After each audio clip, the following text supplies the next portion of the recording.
Termasuk kitab kebanggaan saya itu kitab Syarah Bukhari. Beliau ketika menafsirkan hadis atau mensyarah hadis, salasun mangkunna fihi wajata halawatal iman. Tiga hal ini kalau seseorang tahu atau faham maka menemukan halawatal iman, manisnya iman. Beliau mengartikan manis itu artinya enak. Enak itu nyaman. Nyaman itu tidak iskal, tidak galau. Terus beliau mencontohkan, andaikan agama ini tidak masuk akal, maka kita akan galau selama-lamanya. Terus beliau menyontohkan, alam ini kata Allah, saya ulang lagi ya, alam ini kata Allah itu diciptakan oleh zat yang super.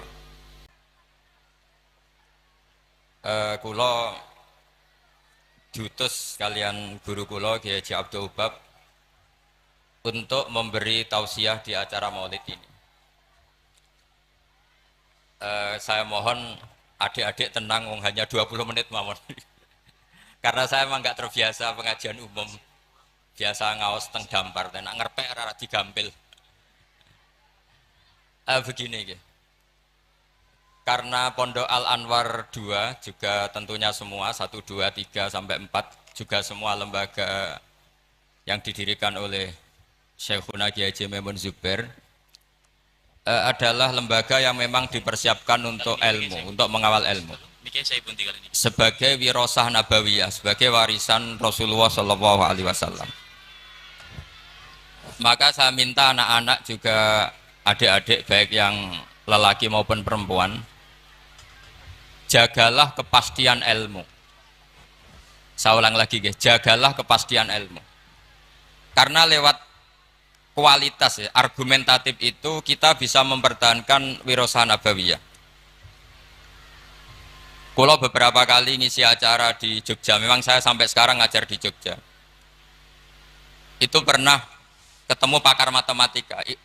Niku hitung-hitungan, niku cepet model nganggo hitungan pondok. Misalnya kalau mereka bilang 2,5%, 2,5% dari 100, atau 1/20 dari 100, atau 1/10 dari 100.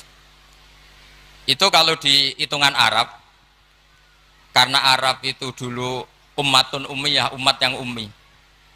Itu Islam datang dengan matematika yang mudah sekali. Kita tahu misalnya dalam bab zakat, misalnya 2,5% dibahasakan rubu'ul usyur. Karena bertahap, ini untuk adik-adik ya kan. Jadi misalnya 100, 1/10-nya berarti berapa? 10. Nah dari 10 itu terus ngambil 1/4-nya, yaitu 2, berapa? 5. Itu lebih cepat timbang sampean poro gapit 100 terus dibagi 2 pinten? 5. Jadi ini kalau nanti jajal, saya pernah di salah satu kantor ketemu pakar matematika. Dia tanya saya, Pak Bahak, kenapa Anda nggarap matematika itu cepat? Saya bilang, ini matematika Arab, kata saya. Itu mereka kalah cepat sama saya nggarap. Karena tadi, karena Arab itu ummatun ummiyah. Sehingga saya pernah diberi waktu khusus untuk ngajar semacam ekstrakurikuler di salah satu kampus. Mengajar ulumul Islam. Itu yang diantara yang saya ajarkan itu ngitung cepat, berhitung cepat. Misalnya sampai ngitung 1/10 dari 100 sudah tidak mikir, apalagi 1/20. Tapi kalau Islam, misalnya zakatut tijarah, zakatut ziroah itu misalnya, ya sudah, misalnya kalau 1/10 ya disebut usyur, kalau 1/20 disebut nisful usyur. Jadi cara berpikir ya 100 diusurkan itu 10, nanti kalau nisful usyur ya berarti berapa? 5. Mereka bilang 1/10 atau 1/20. Sehingga kalau hitungannya miliar juga lebih gampang. Itu tadi misalnya 1 miliar usurnya berarti 100 apa? Juta, rubuknya berarti 25 juta. Berarti per 1 miliar adalah 25 juta. Nah ini penting saya utarakan supaya Anda bangga dengan apa yang Anda pelajari di Pondok Pesantren Sarang. Jadi pastikan semua ilmu itu al-bayyinah. Al-bayyinah itu argumentatif secara jelas. Kita-kita ini yang mengkaji Quran, mengkaji tafsir, itu betapa bangganya kita jadi muslim, jadi mukmin. Saya beri sekian contoh. Misalnya dalam tradisi pesantren Quran itu ada istilah sakta. Dan alhamdulillah tadi saya tahu betul di sini alhamdulillah sekarang ada Gus Rokib, ada istrinya Gus Roji yang mengampu tahfidz. Saya senang sekali karena semua ini keluarga saya, dan saya sama Gus Bab itu buyut saya kandung itu Mbah Maimunah, Mbak Yunya, Mbak Bedowi. Jadi senang sekali kalau di sini juga ada tahfidz, di Pondok Anwar juga ada garwanya Gus Naji, garwanya Gus Kamil. Saya mohon selain diajarkan syarat talaki atau musyafahah dalam bahasa pesantren, juga diajarkan kepastian hukum pentingnya sakta, supaya orang tidak ragu lagi bahwa kita ini tidak kayak seremonial, memang benar-benar bihujjatin ilmiah, atau kalau istilah para nabi, kul inni ala bayyinatin mir rabbi, benar-benar argumentatif. Sakta itu dimaksudkan adalah kalau ibarat sastra itu taktek itu memotong. Jadi misalnya begini, yang paling terkenal tentu alhamdulillahilladzi anzala ala abdil kitaba wa lam yaj'al lahu iwaja. Terus disaktah qayyimah. Andai kan tidak ada sakta maka bacanya gini, walam yaj'al lan orang gawe sapa Allah lahu ing Quran, ora digawe iwajan ing bengkok. Qayyiman ya ora digawe jejeg. Itu kan jadi kacau. Ya Quran itu ya ndak bengkok ya ndak jejeg. Tapi barokahnya ada sakta, Allah tidak membuat Quran sebagai sesuatu yang bengkok. Sakta berhenti. Berhenti itu menyimpulkan kalau tidak bengkok maknanya jejeg atau lurus. Sehingga memang harus sakta. Begitu juga di surat Yasin. Ketika orang kafir bangkit dari kubur, mereka bilang misalnya wa nufikha fis-sur fa idzahum minal ajdasi ila rabbihim yansilun. Terus qalu ya wailana man ba'atsana mim marqadina. Orang kafir ketika bangkit dari kubur, mereka tanya, "Mam ba'atsana mim marqadina?" Kita yang bangkitkan siapa? Tentu ini adalah qailul mustafhim. Omongannya orang yang tanya. Terus kita sakta, terus kita teruskan hadza ma wa'adar rahman wa shadaqal mursalun. Tentu hadza ini tidak sama pengucapnya atau yang mengatakan itu tidak sama. Yang satu qaulul mustafhim atau qaulus sa'il, yang satu qaulul mujawib. Entah yang jawab langsung Allah entah malaikat. Yang jelas itu beda yang mengatakan atau beda qailnya. Berarti menjadi siapa yang membangkitkan kita sakta, terus dijawab hadza ma wa'adar rahman.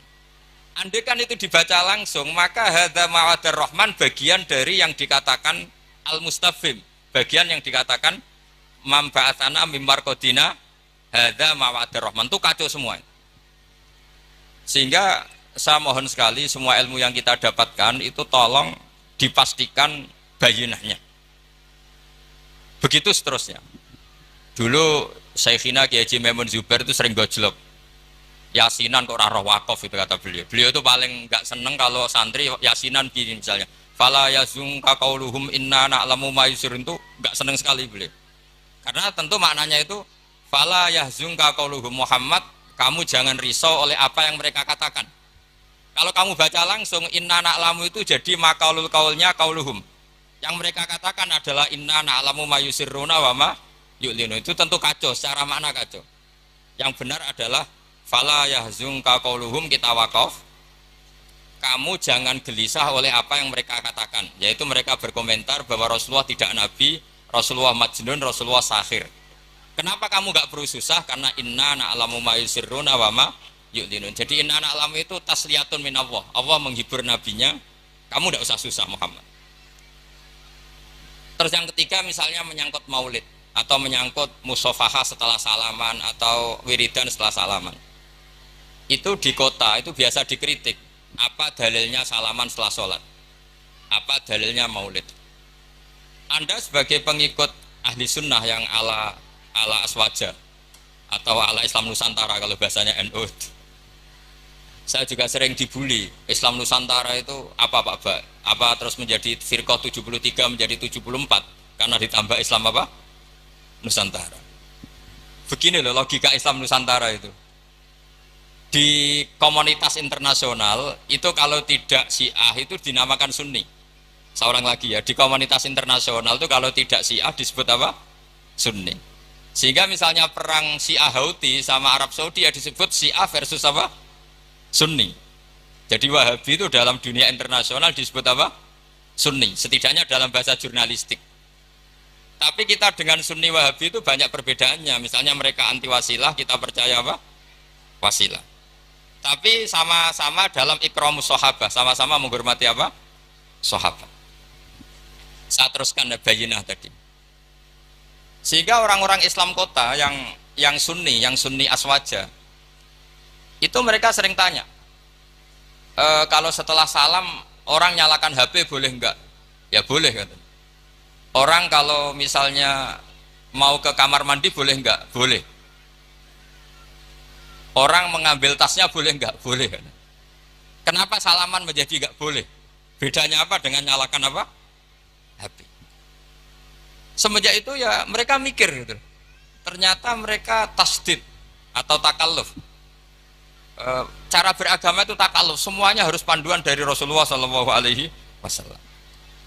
Maka saya minta tradisi keilmuan di Pondok Sarang itu harus terjaga. Apapun pilihan ilmu itu harus ala bayinah, harus benar-benar jelas. Cara wong Jawa jelas welo-welo. Karena itu kecakapan Rasulullah SAW. Dulu saya berkali-kali cerita, dulu orang kafir itu sangat nganggep Rasulullah itu aneh karena mengajak ke satu Tuhan. Saya berkali-kali cerita logika ini, aja'alal alihata ilaha wahida inna hadza la syai'un ujab. Urusan kita banyak, problem kita banyak, kenapa Tuhannya satu itu tidak cukup Muhammad? Terus mereka sama Nabi didatangin, terus Nabi bikin argumen tandingan. Kalau kamu jadi pembantu lalu majikan kamu banyak, kamu suka enggak? Perintahnya beda-beda, seleranya beda-beda. Wah, tidak suka Muhammad, nanti kita repot. Ya sudah, Tuhanmu itu majikan kamu, kalau banyak-banyak kamu yang repot. Ya sudah, mat Tuhan satu aja katanya. Itu namanya bayinah. Sehingga Allah mengajarkan itu secara jelas. Daraballahu mathalar rajulan fihi syuraka'u mutasyakisuna wa rajulan salamal lirrajul. Hal yastawiyani mathala alhamdulillah. Jadi zaman itu orang kafir pun langsung paham sampai bilang alhamdulillah.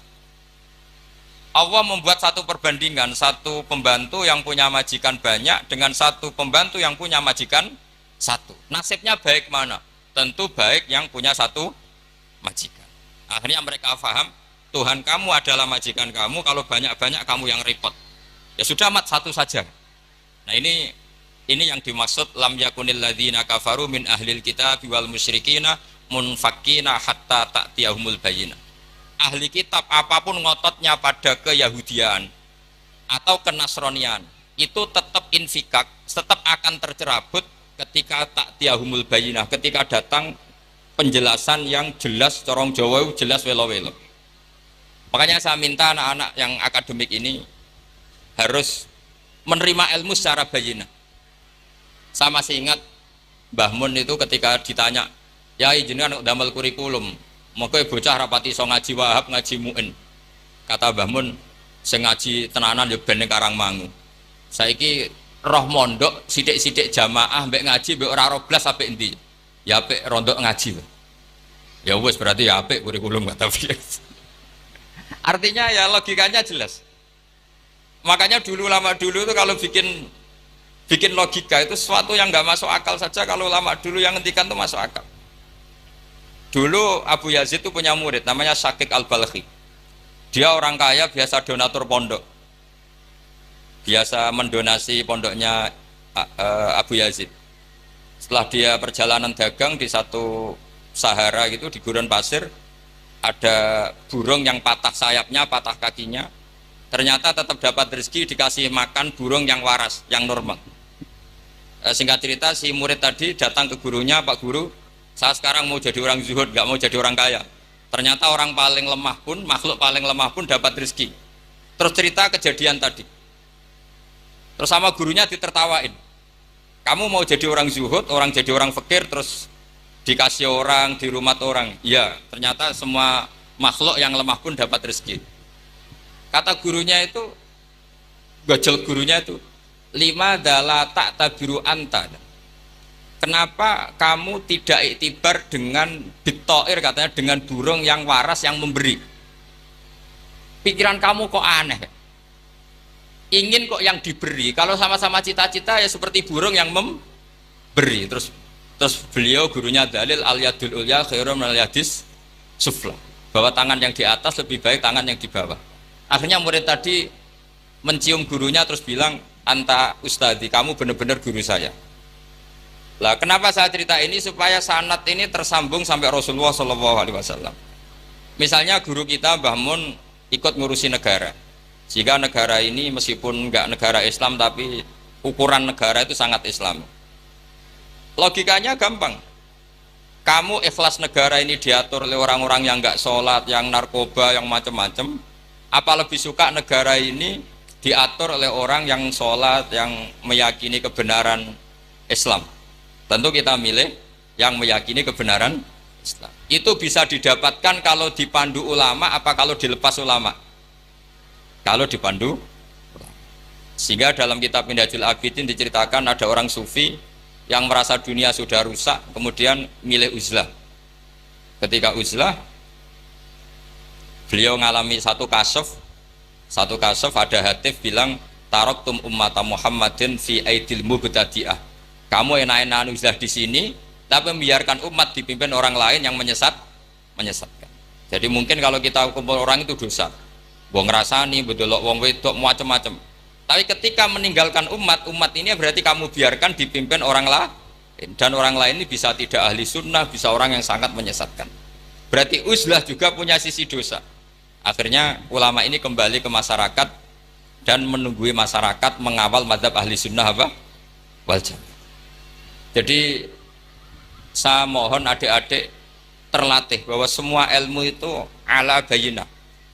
Qul inni ala bayyinatin mir rabbi. Semua nabi itu punya kemampuan menjelaskan. Itu yang disebut lam yakunil ladzina kafaru min ahlil kitab wal musyrikina munfakina hatta ta'tiyahumul bayyinah. Nah, kemampuan menjelaskan ini harus dimiliki anak-anak santri. Anak-anak Anwar 2 yang anak-anak masih belajar itu terutama harus belajar ilmu logika. Termasuk kitab kebanggaan saya itu kitab Syarah Bukhari. Beliau ketika menafsirkan hadis atau mensyarah hadis, salasun mangkunna fihi wajata halawatal iman. 3 hal ini kalau seseorang tahu atau faham maka menemukan halawatal iman, manisnya iman. Beliau mengartikan manis itu artinya enak. Enak itu nyaman. Nyaman itu tidak iskal, tidak galau. Terus beliau mencontohkan, andaikan agama ini tidak masuk akal, maka kita akan galau selama-lamanya. Terus beliau menyontohkan, alam ini kata Allah, saya ulang lagi ya, alam ini kata Allah itu diciptakan oleh zat yang super, yaitu kalau oleh ilmu kalam disebut wajibil wujud. Terus beliau berargumentasi cerita Islamnya Jubair bin Mut'im, berarti Mut'imnya ya, Jubair bin Mut'im bin Adi, berarti Mut'imnya. Dulu zaman Nabi itu juga sudah ada orang ateis, orang ateisme. Kalau bahasa Arab dulu itu al-mu'attilah. Kalau bahasa Arab sekarang itu biasanya disebut syuyu'i. Orang-orang ateis itu nggak mau mikir, pokoknya bumi ya ono, langit ya ono, sebabnya apa ya mbah, pokoknya ono. Terus sama Islam diterangkan, Dalalah Mut'im ini datang ke Medina sebagai negosiator Asra Badrin, tawanan Badar. Dalalah Rasulullah pas baca surat Wattur wa kitabim mastur fi raqim mansur. Di antara itu ada ayat am khuliqu min ghairi syai'in am humul khaliqun. Masa alam raya ini langit bumi yang maujudat. Jadi bumi ini berstatus maujudah. Kemudian maujudah ini diciptakan oleh adamiyah. Jadi kalau kamu berfaham ateis, artinya hadhil maujudat khalaqahal adam. Ini semua yang maujud diciptakan oleh sesuatu yang tidak wujud. Kata Ibnu Hajar al-Asqalani, andaikan Islam datang seperti itu, kamu tidak bisa tidur.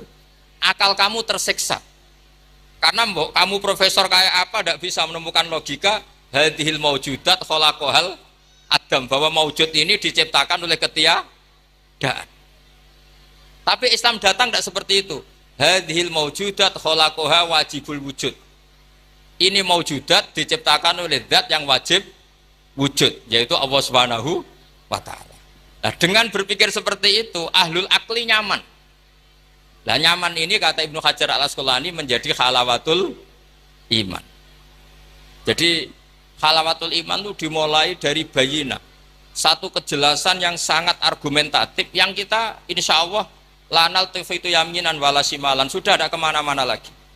Nah ini yang dimaksud Allah Subhanahu Wa Taala yuthabbitu walladzina amanu bil qaulis tsabiti fil hayatid dunya wa fil akhirah. Jadi logika ini mapan sehingga kita misalnya jadi TKI sekalipun di negara Korea, di negara Uni Soviet tetap bawa tauhid. Karena logika tauhid, logika sing sibghatullah wa man ahsanu minallahi sibghah. Logika yang dibangun oleh guru-guru kita. Zaman anak-anak sekolah di musola, zaman TPQ, TPA, semuanya dibangun. Bahwa di antara sifat Allah pertama adalah sifat wajibil wujud.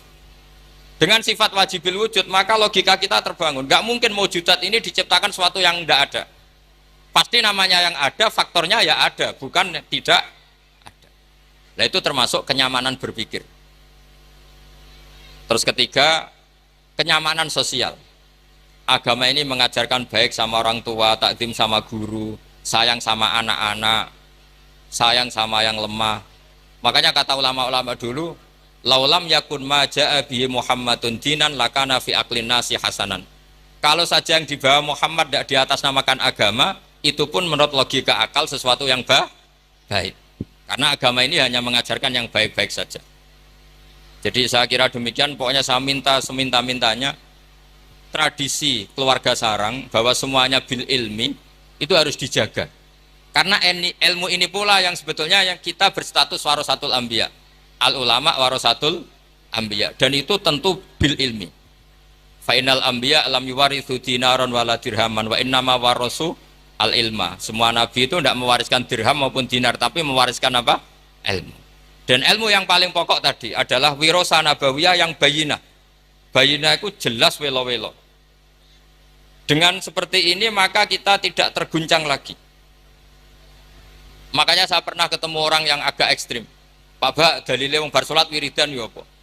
Terus tak tanya, dalilnya nyalakan HP apa setelah salat? Ya enggak ada. Terus kata, saya punya teman kota yang ahli sunnah, ya agak aneh, orangnya orang kota. Kamu itu ditipu katanya. Mengharamkan wiridan biar wong Islam ora tau eling pangeran katanya. Terus kepikiran dia, iya, aku wiridan di bid'ah-bid'ahno jangan-jangan diakali ben wong Islam ora eling apa? Pangeran. Kepikiran. Kemarin cerita ke saya, sudah Pak Bak, saya ikut aswaja saja kan. Jadi logika-logika perdebatan itu meskipun ya kadang agak arogan itu, tapi itu bagus. Karena memang ya seperti itu sejarahnya para nabi seperti itu. Jadi nabi itu punya kemampuan, saya ulang lagi, nabi itu punya kemampuan, punya fatona untuk bikin logika. Dan logika ini enggak terbantahkan. Makanya sifat nabi itu harus bersifat apa? Fatona, harus bersifat kecerdasan. Nah ini yang saya agak risau karena kefatonaan ini mulai terkikis. Anak-anak belajar mantek itu males. Yang bisa digo ngakali, jadi tidak untuk hujah ilmiah tapi untuk ngakali.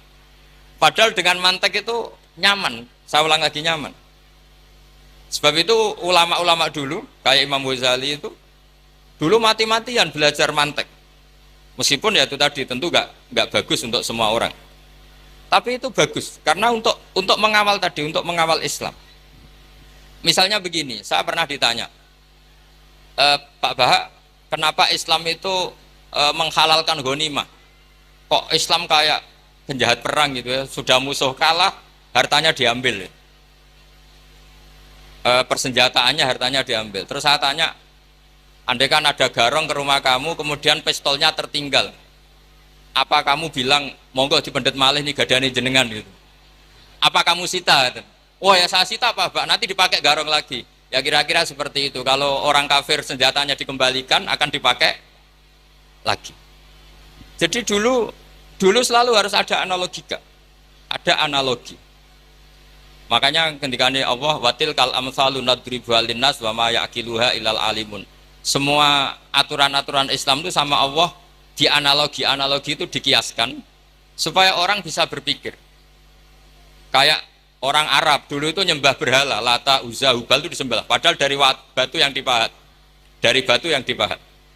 Terus Nabi memberi contoh itu begini.